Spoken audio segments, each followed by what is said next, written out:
मैं कहता हूं आपका माइंड एक प्रिजन है। हाँ, इसे थोड़ा ठहर कर सुनिए।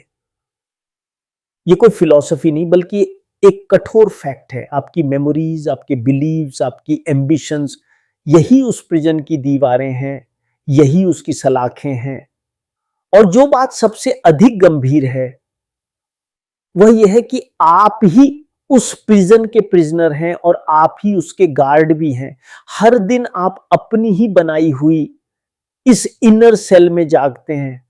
वही एंजाइटीज, वही फियर्स, वही अतीत की शेडोज जो आपका पीछा छोड़ती नहीं। फिर आप एस्केप करना चाहते हैं। आप मोटिवेशनल वीडियोस देखते हैं, बुक्स पढ़ते हैं, गुरुज को सुनते हैं। वे आपसे कहते हैं पॉजिटिव सोचिए, मेहनत कीजिए, सब ठीक हो जाएगा। लेकिन भीतर कुछ भी मूल रूप से ठीक नहीं होता। ये वैसा ही है जैसे कोई प्रिजनर अपनी सेल को सोने से रंग दे और सोचे कि अब वो फ्री हो गया। ये सब केवल सरफेस डेकोरेशन है। आपकी समस्या केवल थॉट्स नहीं है, आपकी समस्या थॉट की पूरी मूवमेंट है। आपका ऑपरेटिंग सिस्टम ही करप्ट हो चुका है और इसलिए भीतर एक कांस्टेंट वॉर चल रही है। एंजाइटी के साथ वॉर, डिजायर के साथ वॉर, पास्ट के साथ वॉर, कंडीशनिंग के साथ वॉर। एक ऐसी वॉर जिसे आप जीत नहीं सकते क्योंकि एनिमी भी आप ही हैं और सोल्जर भी आप ही। आप थक चुके हैं। परंपरागत मोटिवेशन एक पेन किलर की तरह है।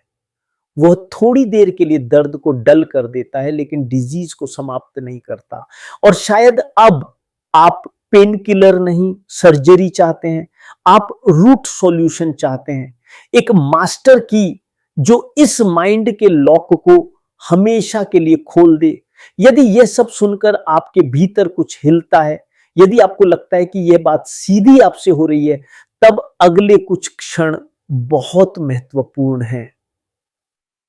आज हम केवल किसी बुक की समरी नहीं कर रहे, आज हम एक इनवर्ड इंटरवेंशन कर रहे हैं। आज मैं आपको यह देखने के लिए आमंत्रित कर रहा हूं कि बिना किसी नाइफ के अपने ओन माइंड की सर्जरी कैसे होती है। आज हम उस पुस्तक की ओर जा रहे हैं जिसे केवल बुक कहना पर्याप्त नहीं। वो एक मैनुअल है माइंड के हिडन मैकेनिक्स को समझने का, एक मैप है इनर लाइफ के रहस्यों को खोलने का। उसका नाम है द बुक ऑफ लाइफ। और मैं कोई फिलोसोफर, कोई गुरु, कोई अथॉरिटी नहीं हूं। यदि आप मुझे अथॉरिटी बना देंगे तो आप फिर भूल करेंगे। जो महत्वपूर्ण है वह मैं नहीं बल्कि वह सीइंग है जो आपके भीतर जाग सकती है। शुरुआत में जब आप इस वर्ल्ड में आए तब आप एक क्लीन स्लेट थे। न कोई लेबल, न कोई आइडेंटिटी, न गुड न बैड, न साइकोलॉजिकल बाउंड्री, केवल प्योर अवेयरनेस, केवल देखने की कैपेसिटी। आपका माइंड एक शांत लेक की तरह था जिसमें सब कुछ स्पष्ट दिखाई देता था। लेकिन फिर सोसाइटी ने अपनी प्रक्रिया शुरू की। जैसे ही आप इस वर्ल्ड में आए, लेबल्स आप पर चिपकाए जाने लगे। तुम ये हो, तुम वह हो, तुम्हें ऐसा बनना है, तुम्हें वैसा करना है। पेरेंट्स, फैमिली, सोसाइटी, सबने मिलकर आपके माइंड में प्रोग्रामिंग डालनी शुरू कर दी। जैसे किसी कंप्यूटर में सॉफ्टवेयर इंस्टॉल किया जाता है, वैसे ही आपके भीतर कंडीशनिंग इंस्टॉल हो गई। उस कंडीशनिंग ने आपको बताना शुरू किया क्या राइट है, क्या रॉन्ग है, क्या ब्यूटीफुल है, क्या अगली है, क्या सक्सेस है, क्या फेलियर है। धीरे धीरे आपका माइंड अब इनोसेंट नहीं रहा। वह एक मशीन बन गया जो हर चीज को लेबल्स और कंक्लूजन्स के माध्यम से देखने लगा। यहीं आपकी प्रिजन की पहली ब्रिक रखी गई। फिर हर एक्सपीरियंस, हर मेमोरी, हर हर्ट, हर प्लेजर इस प्रिजन की वॉल्स को और मजबूत करते गए। बचपन की कोई चोट एक वूंड बन गई, कोई छोटी सफलता ईगो का आधार बन गई। यही एक्यूमुलेटेड मेमोरीज आपका पास्ट बनाती हैं और वही पास्ट आपके प्रेजेंट को विकृत करता है। आप जो है उसे नहीं देखते, आप उसे अपने ब्रोकन लेंस के माध्यम से देखते हैं। हर नए मोमेंट को, हर नए व्यक्ति को, हर नए अनुभव को आप पुराने एक्सपीरियंसेस की सीव से छानते हैं। सोचिए, जब आप किसी नए मनुष्य से मिलते हैं, क्या आप सचमुच उसे देखते हैं या आप उसके ऊपर अपने पुराने इमेजेस प्रोजेक्ट करते हैं? आप कहते हैं इसकी आवाज मुझे किसी ऐसे व्यक्ति की याद दिलाती है जो मुझे पसंद नहीं था। आप कहते हैं इसके कपड़े ऐसे हैं, इसका ढंग ऐसा है, ये क्या जानता होगा। तो आप उस व्यक्ति को नहीं देख रहे, आप केवल अपने पास्ट की ओल्ड फिल्म फिर से देख रहे हैं। आपका माइंड एक ब्रोकन रिकॉर्ड की तरह वही पुराना सॉन्ग बजाता रहता है। फियर, हर्ट, कंडीशनिंग, रिएक्शन, यही साइकोलॉजिकल मैट्रिक्स है। कंडीशनिंग का मैट्रिक्स, पास्ट का मैट्रिक्स, इल्यूजन का मैट्रिक्स। और क्योंकि आप इसी में पैदा हुए, आपको कभी शक ही नहीं हुआ कि आप इनवर्डली कंडीशनड है। आप सोचते हैं कि आपके थॉट्स आपके अपने हैं, लेकिन क्या वे वास्तव में आपके हैं या वे society, family, education, comparison, fear, इन सब की उपज है? आपकी एम्बिशंस, क्या वे सचमुच आपकी हैं या वे सोशल टेम्पलेट्स हैं जिन्हें आपने बिना इंक्वायरी के एक्सेप्ट कर लिया? आप कहते हैं मुझे बड़ा हाउस चाहिए, चमकती कार चाहिए, परफेक्ट लाइफ चाहिए, लेकिन क्यों? क्या आपने कभी ये पूछा या बचपन से ये बताया गया कि यही सक्सेस है, यही हैप्पीनेस है और आपने उसे मान लिया? तब ये आपकी डिजायर नहीं, आपकी प्रोग्रामिंग बोल रही है। और जब आप उस प्रोग्रामिंग के अनुसार नहीं जी पाते, तब सफरिंग शुरू होती है। आप एंग्शियस होते हैं, आप डिप्रेस्ड होते हैं, आप स्वयं को कंडेम करते हैं, आप अपने को फेलियर समझते हैं। आप उस प्रिजनर की तरह हैं जो अपनी ही वॉल से टकराकर घायल हो रहा है। लेकिन जरा ठहरिए, क्या यह सब वास्तव में जीवन का सत्य है या ये केवल एक इल्यूजन है जिसमें आप फंसे हुए हैं? क्या आपके भीतर कभी ये अनुभूति नहीं उठी कि जीवन में कुछ गहरा, कुछ सच्चा, कुछ एंटायरली डिफरेंट होना चाहिए? कुछ ऐसा जो आपको इस बर्डन, इस पेन, इस एंडलेस चेस से मुक्त कर दे। यहीं से एक रेडिकल क्वेश्चन जन्म लेता है, क्या फ्रीडम संभव है? न किसी आइडियल के रूप में, न किसी फ्यूचर प्रॉमिस के रूप में, बल्कि अभी मैं कहता हूं फ्रीडम फ्रॉम द नोन। ये कोई इंटेलेक्चुअल फ्रेज नहीं है, ये कोई फिलोसॉफिकल आर्ग्यूमेंट नहीं, ये माइंड के लिए फैक्ट्री रीसेट जैसा है। ये उस सॉफ्टवेयर को देखना और समाप्त करना है जो वर्षों से इंस्टॉल हुआ है। ये मैट्रिक्स से बाहर आने की शुरुआत है। इसका अर्थ ये नहीं कि आप मेमोरी खो देंगे, इसका अर्थ केवल ये है कि आप मेमोरी के स्लेव नहीं रहेंगे। आप पास्ट के साइकोलॉजिकल बर्डन को ढोना बंद कर देंगे। जरा देखिए कैसी होगी वह लाइफ जिसमें हर सुबह वास्तव में नई हो। न पुराना सौरो, न पुराना फियर, न कंपैरिजन, न येस्टरडे का रेसिड्यू। तब आप हर पर्सन को फ्रेश देखते हैं, हर एक्सपीरियंस को न्यू देखते हैं, बिना जजमेंट के, बिना पास्ट के स्पेक्टिकल्स के। तब आप किसी से मिलते हैं और सचमुच उसे देखते हैं, उसका फेस, उसकी आईज, उसकी टोन, उसकी बीइंग, न कि उसके साथ जुड़ी हुई अपनी स्मृतियां। तब आप कोई काम शुरू करते हैं और उसमें फियर ऑफ फेलियर नहीं लाते, तब देयर इज फ्रीडम।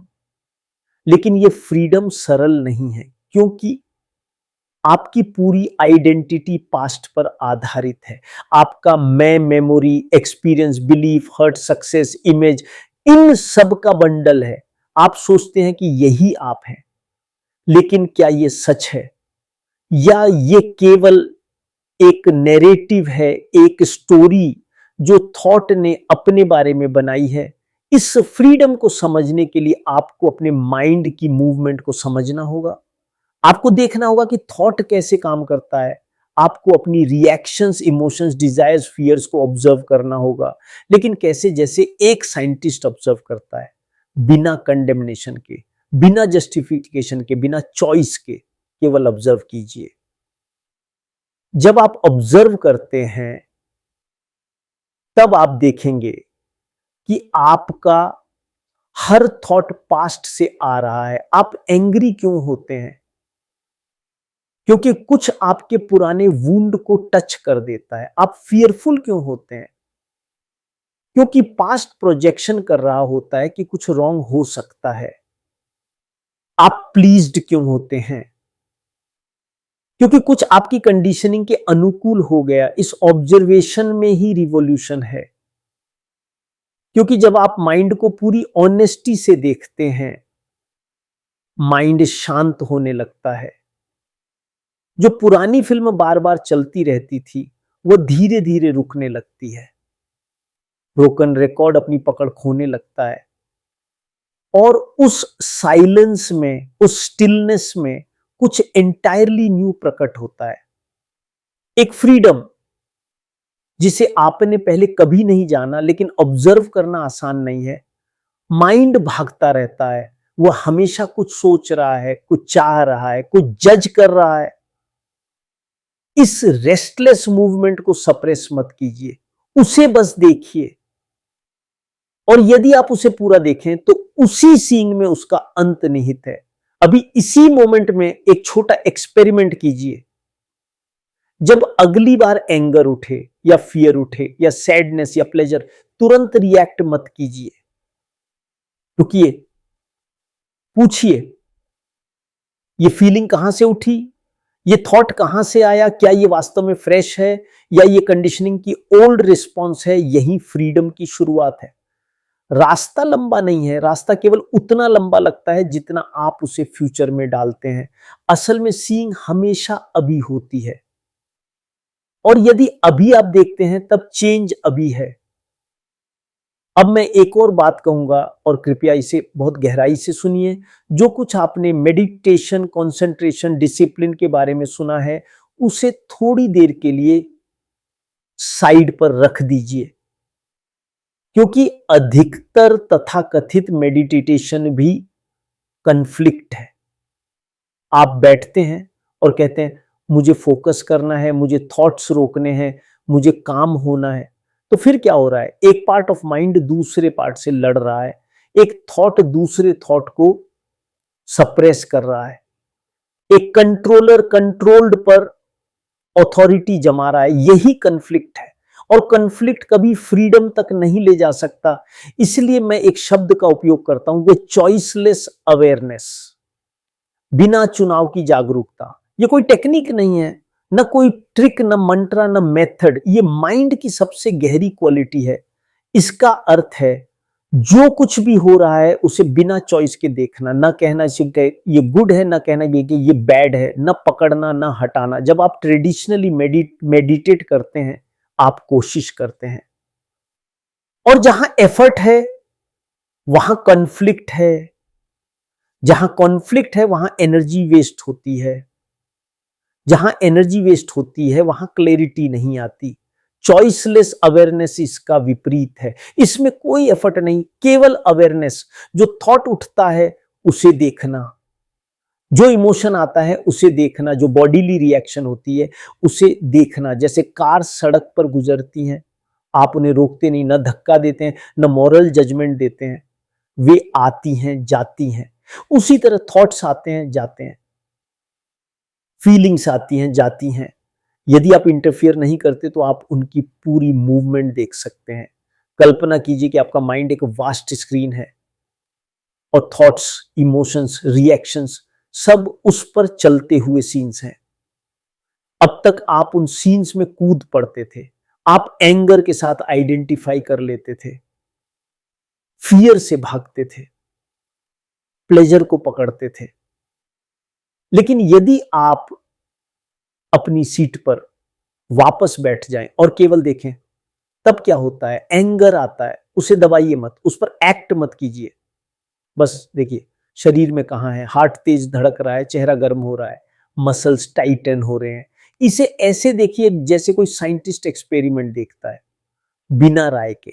और तब आप एक अद्भुत बात देखेंगे, जिस मोमेंट आप किसी फीलिंग को पूरी तरह देखते हैं बिना चॉइस के, वो अपनी साइकोलॉजिकल पावर खोने लगती है, क्योंकि आपने उसे फ्यूल नहीं दिया, न रेजिस्टेंस दिया, न इंडल्जेंस, सिर्फ ऑब्जर्वेशन। हमारा माइंड हर चीज पर लेबल चिपकाता है, गुड, बैड, यूजफुल, डेंजरस। ये पुरानी सर्वाइवल मैकेनिज्म रही होगी, लेकिन इनवर्डली यही कंडीशनिंग प्रिजन बन गई है। चॉइसलेस अवेयरनेस उस ऑटोमेटिक सिस्टम को तोड़ देती है। वह आपको उस मोमेंट में ले आती है जहां केवल व्हाट इज है, न लेबल न जजमेंट। अभी एक छोटा सा एक्सपेरिमेंट कीजिए, अपनी आईज बंद मत कीजिए, बस सुनिए फैन की साउंड, बाहर व्हीकल्स की आवाज, मेरी आवाज, इन्हें अच्छा या बुरा मत कहिए, केवल सुनिए। अब थॉट्स की ओर देखिए, कोई थॉट आएगा, ये क्या है, अच्छा लग रहा है, अजीब है, सही है, गलत है, इन्हें भी मत पकड़िए, मत हटाइए, बस आते जाते देखिए, जैसे स्काई में क्लाउड्स तैरते हैं। यदि आपने सचमुच ये किया तो शायद आपने एक क्षण का साइलेंस चखा होगा, एक छोटा पॉज। यही पहली झलक है। लेकिन इसे अचीवमेंट मत बनाइए, क्योंकि जैसे ही आप कहेंगे मुझे फिर वही स्टेट चाहिए, आप फिर प्रिजन में लौट आएंगे। ये कोई स्टेट नहीं बल्कि सीइंग की क्वालिटी है, और ये हर समय संभव है, चलते हुए, खाते हुए, बोलते हुए, काम करते हुए। अब इसे प्रैक्टिकल लाइफ में देखिए। मान लीजिए आप ऑफिस में हैं, आपके बॉस ने कुछ ऐसा कहा जो आपको पसंद नहीं आया, एंगर उठता है, सामान्यतः आप या तो उसे सप्रेस करेंगे या रिएक्ट करेंगे, दोनों में कन्फ्लिक्ट है। लेकिन चॉइसलेस अवेयरनेस में आप केवल देखते हैं एंगर कहां से आया, क्या ये किसी ओल्ड हर्ट को ट्रिगर कर गया, शरीर में क्या चल रहा है, ब्रेथ तेज है, जॉ टाइट है, बस ऑब्जर्व कीजिए। तब एंगर कमजोर होने लगता है, क्योंकि आपने उसे स्टोरी नहीं दी। यही ट्रांसफॉर्मेशन है, रिएक्शन से ऑब्जर्वेशन की ओर मूवमेंट। रिएक्शन में बॉन्डेज है, ऑब्जर्वेशन में फ्रीडम। सोचिए छोटी छोटी बातों पर आप कितनी एनर्जी वेस्ट करते हैं, एक कमेंट, एक इंसल्ट, एक सेटबैक, और फिर वीक्स तक आप डिस्टर्ब्ड रहते हैं। क्यों? क्योंकि आपने उसे इंपॉर्टेंस दी, आइडेंटिफाई किया, जज किया। यदि आप उसे केवल देखें तो वो गुजर जाता है। अब ये डेली लाइफ में लाइए। सुबह उठते ही थॉट्स शुरू हो जाते हैं, आज ये करना है, वह करना है, ये डर है, वह आशा है, उन्हें देखिए। चाय पीते हुए माइंड भटके देखिए, ट्रैफिक में इरिटेशन उठे देखिए, शाम को एग्जॉशन आए देखिए। हर मोमेंट अवेयरनेस का इनविटेशन है। शुरू में डिफिकल्टी लगेगी, क्योंकि माइंड कंट्रोल और हैबिट का आदी है। वो कहेगा इसका क्या अर्थ है, इससे क्या मिलेगा। लेकिन ऑब्जर्वेशन जारी रखिए, धीरे धीरे क्लैरिटी आती है, और एक दिन आप पाएंगे कि आपके भीतर मोर स्पेस है, मोर साइलेंस है, मोर क्लैरिटी है, कम तनाव, कम नॉइज, अधिक सेंसिटिविटी।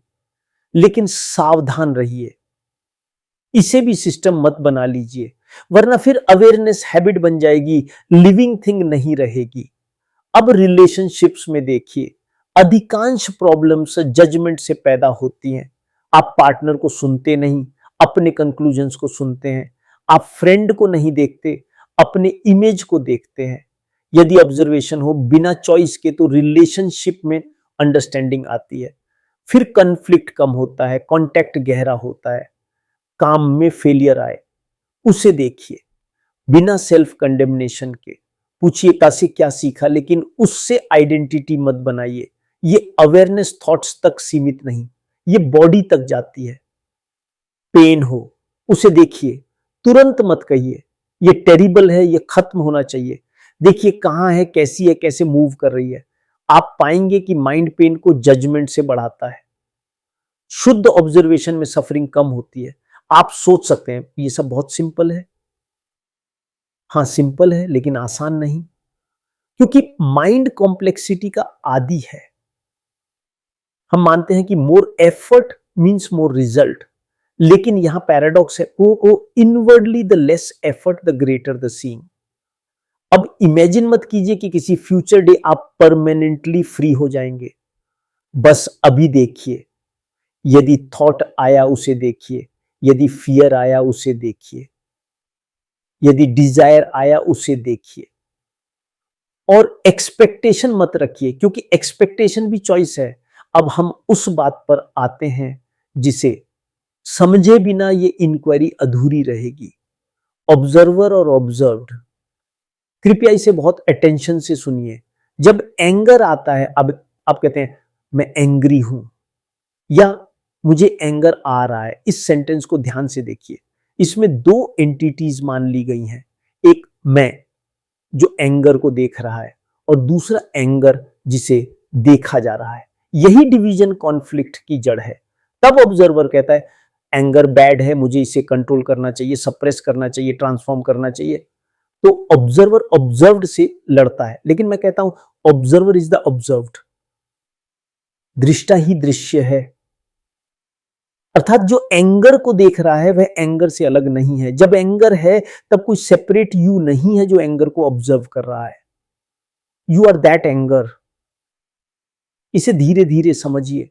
जब आप कहते हैं मैं एंग्री हूं, तब आपने अपने और एंगर के बीच डिस्टेंस बना ली, और उसी डिस्टेंस में कन्फ्लिक्ट जन्म लेता है।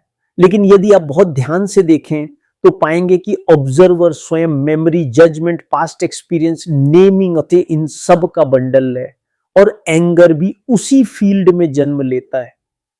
तो ऑब्जर्वर और ऑब्जर्व्ड अलग नहीं है, वे एक ही मूवमेंट के दो नाम हैं। जैसे ही ये फैक्ट दिखाई देता है, कॉन्फ्लिक्ट समाप्त होने लगता है, क्योंकि अब लड़ने वाला कोई सेपरेट एंटिटी बचती ही नहीं।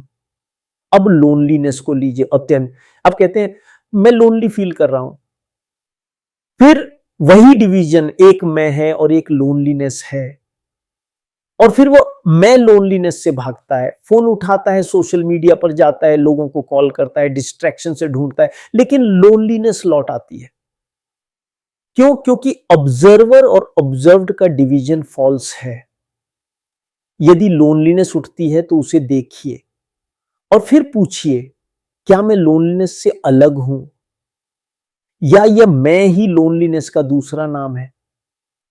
यदि आप बहुत डीपली देखें तो आप पाएंगे कि देयर इज ओनली लोनलीनेस, कोई अलग ऑब्जर्वर नहीं।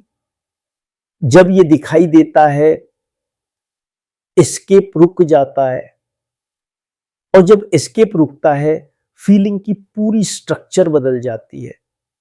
जो चीज आपसे लड़ रही थी वो अब एक प्योर एनर्जी की तरह दिखाई देती है, और बिना रेजिस्टेंस के वो गुजर जाती है। यही ईगो की सर्जरी है।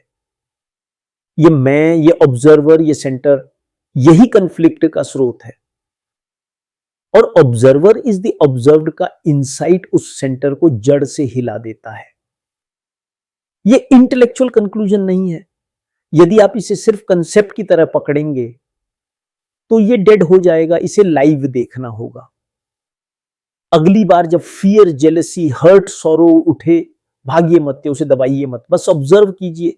फिर ऑब्जर्वर को ऑब्जर्व कीजिए और क्वाइटली पूछिए मैं, क्या ये दो अलग हैं? उत्तर तुरंत मत दीजिए, बस देखिए। किसी क्षण लाइटनिंग की तरह आपको फैक्ट दिख सकता है कि there are not two, there is only one movement, और उसी सीइंग में फ्रीडम है। तो प्लेजर और पेन के पूरे खेल को देखिए। मन लगातार प्लेजर की ओर दौड़ता है, पेन से भागता है, लेकिन क्या आपने देखा है कि हर प्लेजर क्षणिक है? वो आता है, अपने निशान छोड़ता है और चला जाता है। फिर माइंड कहता है उसे फिर दोहराओ। यहीं से रेपिटेशन शुरू होता है, और रेपिटेशन कभी न्यू नहीं होता। इसी तरह पेन से एस्केप शुरू होता है, लेकिन एस्केप पेन को समाप्त नहीं करता, उसे गहरा करता है। तो लाइफ एक पैटर्न बन जाती है, प्लेजर की परस्यूट, पेन से अवॉइडेंस, और यही बॉन्डेज है। यदि एक क्षण के लिए आप न प्लेजर का पीछा करें, न पेन से भागें, केवल देखें, तब एक न्यू क्वालिटी पैदा होती है, एक स्टिलनेस। उस स्टिलनेस में मूवमेंट आती जाती रहती है, लेकिन सेंटर नहीं बनता, वही पीस है। पीस कोई अचीवमेंट नहीं, कोई फ्यूचर स्टेट नहीं, वह स्ट्रगल के अंत में नहीं मिलती, वह तभी प्रकट होती है जब स्ट्रगल समाप्त होता है। और स्ट्रगल तब समाप्त होती है जब ऑब्जर्वर का इल्यूजन टूटता है।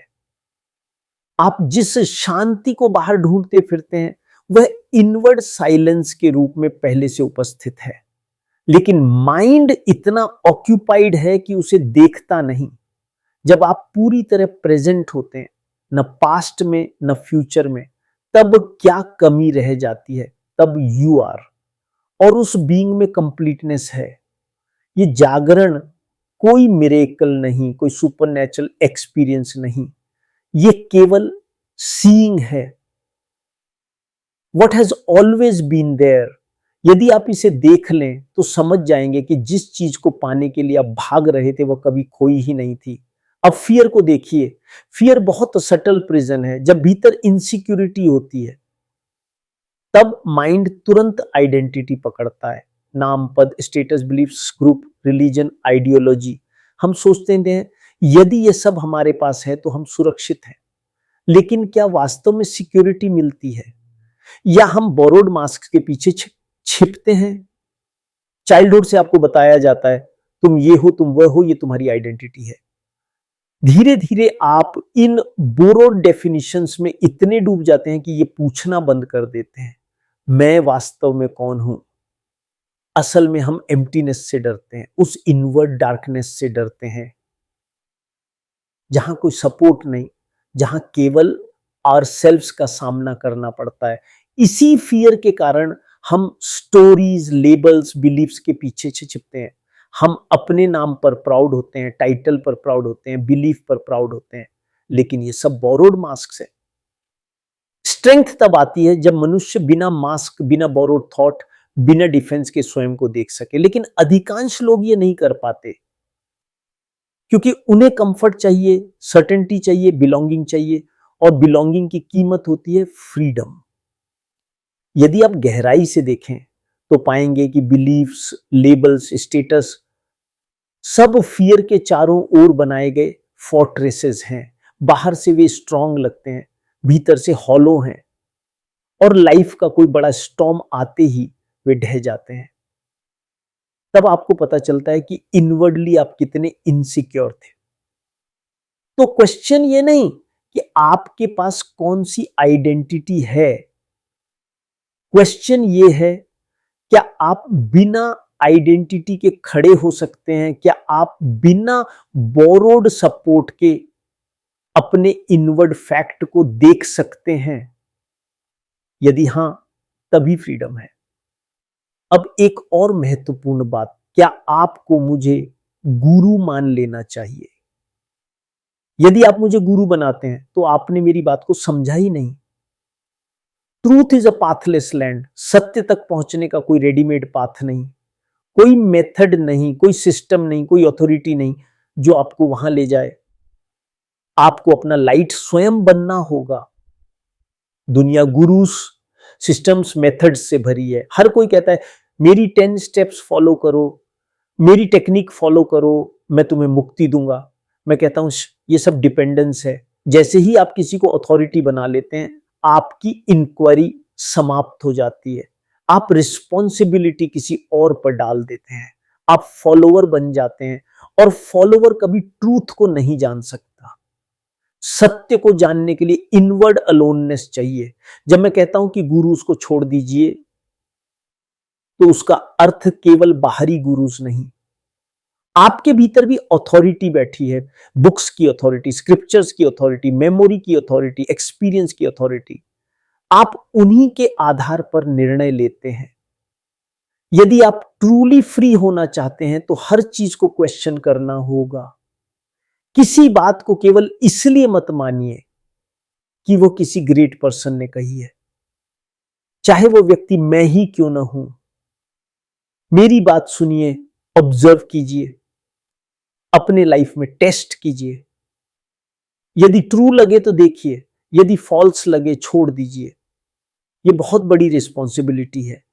इसीलिए अधिकांश लोग अथॉरिटी चाहते हैं, कोई फादर फिगर, कोई गाइड, कोई मास्टर, लेकिन फ्रीडम की कीमत यही है, you must be a light to yourself. जो शब्द आप सुन रहे हैं कैसे, वे केवल पॉइंटर्स हैं। उंगली चांद की ओर इशारा करती है, मूर्ख उंगली को पकड़ लेते हैं, बुद्धिमान उस दिशा में देखते हैं जिधर उंगली संकेत कर रही है। तो मेरी बात को मत पकड़िए, जिस ओर ये संकेत कर रही है उसे अपने भीतर देखिए। Freedom from the known, choiceless awareness, observer is the observed, ये बिलीफ्स नहीं है, ये लिविंग फैक्ट्स हैं जिन्हें आपको अपनी लाइफ में डिस्कवर करना है। किसी मेथड के स्लेव मत बनिए, क्योंकि मेथड माइंड को मैकेनिकल बना देती है, और जहां मैकेनिकल रेपिटिशन है वहां क्रिएशन नहीं, लाइफ नहीं। लाइफ हर मोमेंट न्यू है, और न्यू को जानने के लिए माइंड को भी ईच मोमेंट न्यू होना होगा। इसका अर्थ है मेरे हर मोमेंट पास्ट का बर्डन उतारना। यही रियल स्पिरिचुअलिटी है, न किसी के चरणों में गिरना, बल्कि अलोन खड़े होकर देखना। यदि आप भीतर की प्रिजन को तोड़ देते हैं, यदि ऑब्जर्वर का डिवीजन समाप्त हो जाता है, यदि डिपेंडेंस ऑन गुरुजी समाप्त हो जाती है, तब लाइफ कैसी होती है? क्या आप दुनिया छोड़ देते हैं? नहीं, तब आप पहली बार वास्तव में जीना शुरू करते हैं। तब रिलेशनशिप बदल जाती है। जो अभी आप लव कहते हैं, अधिकतर वह अटैचमेंट है, बार्गेन है। मैं तुमसे प्रेम करता हूं क्योंकि तुम मुझे कंफर्ट देते हो, मैं तुम्हें चाहता हूं क्योंकि तुम मुझे सिक्योरिटी देते हो। जहां नीड है वहां फियर है, जहां फियर है वहां जेलसी है, पोजेशन है, सस्पिशन है। ये लव नहीं, ये सुंदर रूप में छिपी हुई प्रिजन है। लेकिन जब सेंटर समाप्त होता है, तब लव की एक न्यू क्वालिटी आती है। मैं और तुम का साइकोलॉजिकल डिवीजन कमजोर पड़ता है। लव मांगता नहीं, केवल होता है। जैसे फ्लावर फ्रेग्रेंस देता है बिना चयन के। उस लव में हर्ट नहीं, क्योंकि वहां ईगोइक सेंटर नहीं। अब लाइफ क्वालिटी की बात कीजिए। जीवन की क्वालिटी इस पर डिपेंड नहीं करती कि आपके पास कितना मनी है, कितनी प्रेज है, कितने रिसोर्सेज हैं। जीवन की क्वालिटी इस पर निर्भर करती है कि क्या आप इनवर्ड साइलेंस को जानते हैं। क्या आप बिना मोबाइल, बिना बुक, बिना ऑक्यूपेशन के कुछ देर क्वाइटली बैठ सकते हैं? यदि नहीं, तो ये फ्रीडम कैसी? यदि आप 5 मिनट्स भी बिना डिस्ट्रैक्शन के स्वयं के साथ नहीं रह सकते, तो इनवर्डली आप फ्री नहीं हैं। माइंड लगातार भाग रहा है, यस्टरडे की मेमोरीज में, टुमारो की एंजाइटीज में, ओपिनियन में, कंपैरिजन में, अचीवमेंट की हंगर में, और हम उसी रोप से बांधे हैं, फिर भी कहते हैं कि हम फ्री हैं। असल क्वेश्चन है, क्या आप अपने भीतर की स्टिलनेस में रेस्ट कर सकते हैं? अधिकांश रेस्टलेसनेस इसलिए है क्योंकि हम स्वयं के साथ एलोन रहना नहीं जानते। हम हर समय नॉइज ढूंढते हैं, टेलीविजन, फोन, क्राउड, एक्टिविटी। क्यों? क्योंकि हमें फियर है कि यदि हम रुक गए तो भीतर कुछ ऐसा सामने आ जाएगा जिससे हम एस्केप नहीं कर पाएंगे। लेकिन वही फैक्ट का सामना है। यदि आप स्वयं के साथ नहीं बैठ सकते, तो बाकी सारी अचीवमेंट्स अधूरी हैं। फ्रीडम का अर्थ है माइंड का स्लेव न रहना। यदि आप क्वाइटली बैठ सकते हैं बिना कंपल्सिव मूवमेंट के, तब परहैप्स देयर इज फ्रीडम। अब डेथ को देखिए, हम सब डेथ से डरते हैं क्योंकि हम उस मैं को खोने से डरते हैं जिसे लाइफ भर बनाया है। माई memories, my relationships, my achievements, my name. लेकिन ये मैं है क्या? ये थॉट और मेमोरी का बंडल है, ये पास्ट का संग्रह है, ये कोई सॉलिड एंटिटी नहीं। तो जो वास्तव में सब्सटेंशियल नहीं, उसके मरने का प्रश्न क्या है? यदि आप ईच डे द नोन से मुक्त होकर जीते हैं, तो आप ईच डे डाइंग हैं। आप पास्ट को कैरी नहीं करते, आप ईच मोमेंट समाप्त करते हैं। इसीलिए रियल लिविंग और रियल डाइंग साथ साथ चलते हैं। जो मनुष्य प्रत्येक दिन साइकोलॉजिकली डाई करना सीख लेता है, उसे फिजिकल डेथ का भय बहुत कम हो जाता है। तब डेथ कोई ड्रेडफुल एंड नहीं, लाइफ की नेचुरल मूवमेंट बन जाती है। जैसे लीफ ट्री से गिरता है वैसे बॉडी गिरती है। जहां attachment to the self image नहीं, वहां डेथ का अर्थ एंटायरली डिफरेंट हो जाता है। तब वर्क भी बदल जाता है। आप काम सक्सेस या इमेज के लिए नहीं करते, काम एक्सप्रेशन बन जाता है। जैसे आर्टिस्ट पेंटिंग करता है क्योंकि करना ही जॉय है। तब एक्शन में साइकोलॉजिकल बर्डन नहीं रहता। तब एम्बिशन का तनाव कम हो जाता है। तब लाइफ वंडर बन जाती है। बारिश की बूंदें फिर दिखाई देती हैं। एक फ्लावर की ब्यूटी फिर रियल लगती है। आप किसी को सुनते हैं बिना माइंड में रिप्लाई तैयार किए। तब लाइफ मेडिटेशन बन जाती है। कोई यूटोपिया नहीं, बल्कि वही लाइफ, लेकिन बिना प्रिजन के। अब हम अंत पर हैं। हमने प्रिजन को देखा, उसकी वॉल्स को समझा कि पास्ट कंडीशनिंग, मेमोरी, इमेज। फिर हमने की देखी चॉइसलेस अवेयरनेस। फिर हमने सबसे सेंट्रल इल्यूजन को देखा, ऑब्जर्वर इज द ऑब्जर्व्ड। और हमने जाना कि डिवीजन के अंत में कॉन्फ्लिक्ट का अंत है। लेकिन याद रखिए, वर्ड्स मैप हैं, डेस्टिनेशन नहीं। ये सब सुन लेना पर्याप्त नहीं। यदि आप इसे लाइफ में नहीं देखते तो ये सारा नॉलेज यूजलेस है। मैंने कोई कंक्लूजन देने की कोशिश नहीं की। मैंने केवल एक डोर की ओर संकेत किया है। उस डोर को खोलना आपका काम है। जब भी थॉट उठे देखिए, जब इमोशन उठे देखिए, जब आप किसी से बात करें सचमुच सुनिए, जब रात को सोने जाए दिन भर का साइकोलॉजिकल बर्डन साथ मत ले जाइए, उसे वहीं समाप्त कर दीजिए। Each day die to yesterday so that each morning there may be a new birth. ये इजी पाठ नहीं है और न ही ये किसी ग्रुप का पाथ है। इस पर इनवर्डली अकेले चलना होता है। लेकिन यही फ्रीडम का एकमात्र द्वार है कि हमेशा आपके पास थी। प्रिजनर भी आप थे, गार्ड भी आप थे। अब उस गार्ड को हटाइए, लॉक खोलिए और बाहर आइए। क्योंकि बाहर नहीं, बल्कि उसी सींग में एक वास्ट स्काई आपका इंतजार कर रहा है।